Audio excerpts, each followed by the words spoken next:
Hi guys. Narabot tayo share no. Dili sa among barangay ka ano na siya dire. Na ni siya ipahalipay every year no. Kaya na may sapa dire sa among gilid nga basta yan probasan gid. So probasan ba kuha tubig.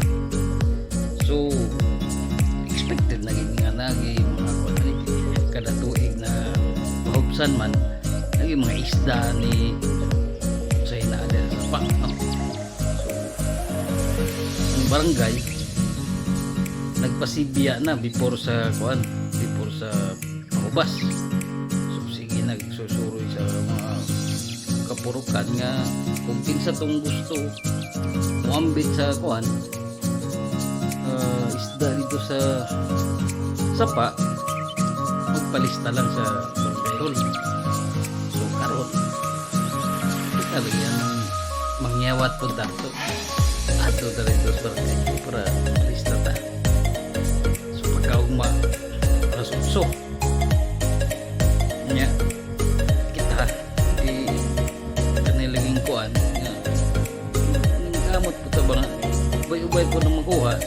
So city media dito no pa prepare pa ang kuan para paubsan na. So karon pagka nasubsog yun tugod na ubas lang ko hinahinay nagkawa ang tubig no? So mga tao rin di na kaigit niya paghubas yun so perting taga ng isda pa yung mga so hinahinay po kuha nito sakto ra gid para mabahin po sa tanan ba na ako'y nakita nga kuan isa mag-ama to sila tahan ako sa ila boss daghan nga isda ba anong uhol ng inyong ginakuha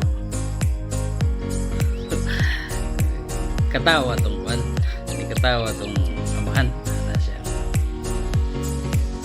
dong hindi mo gud mihilig og fast food